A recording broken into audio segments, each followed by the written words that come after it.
Let's jump straight into it. The Darksha 1, the city that was drowned on paper. In 1931, China was already struggling. Years of drought were followed by heavy rain.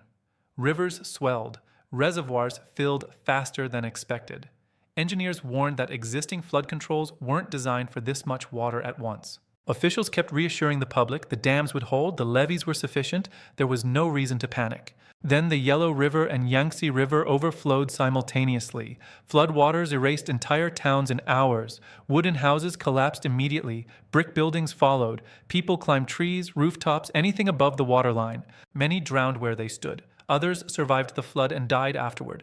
Crops were destroyed across massive regions. Food shortages turned into famine. Stagnant water became breeding grounds for disease. Cholera and dysentery spread through displaced populations packed into temporary shelters. Bodies were buried quickly or not at all. The death toll climbed for months. Estimates vary, but millions died. Not because no one saw it coming, because officials delayed action to avoid admitting failure. The disaster wasn't just natural, it was administrative. 2. The experiment that continued because it was interesting. The study began in the 1930s and lasted decades. Researchers wanted to observe how syphilis progressed if left untreated. They recruited poor men, told them they were receiving medical care, and promised food, transportation, and checkups. They were not told the truth. Doctors watched symptoms worsen year after year. Psoriasis progressed. Nerves deteriorated. Some men lost coordination. Others developed memory loss and confusion as the disease reached the brain. When penicillin became a known cure, the researchers made a decision. They did nothing. Treatment was withheld so the data wouldn't be compromised. Participants were actively prevented from seeking care elsewhere.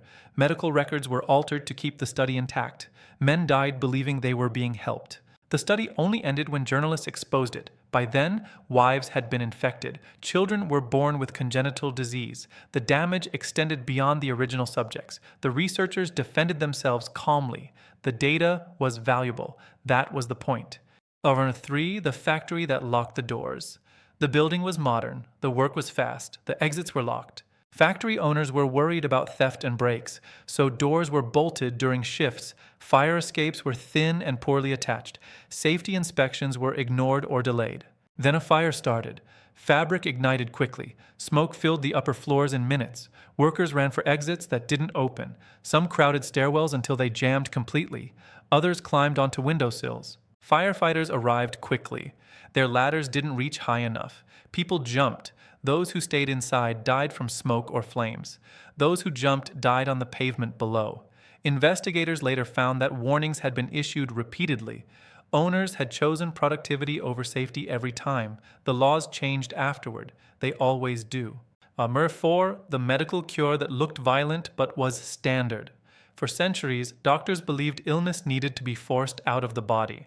Bloodletting was the solution. Patients were restrained while veins were opened repeatedly. Large volumes of blood were removed in short periods.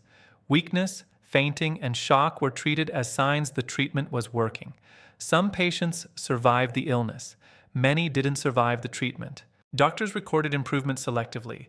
Deaths were blamed on the disease rather than the procedure.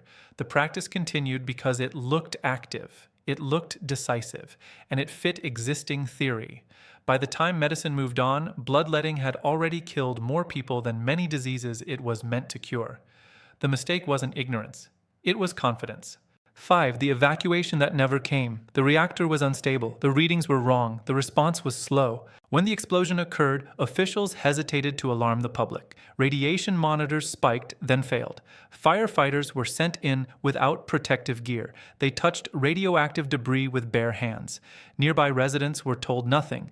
Children played outside. Families watched the glow in the sky. Evacuation orders came late.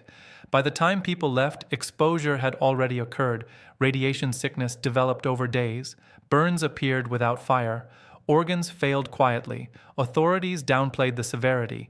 Records were altered. Reports were delayed. The scale became clear only years later.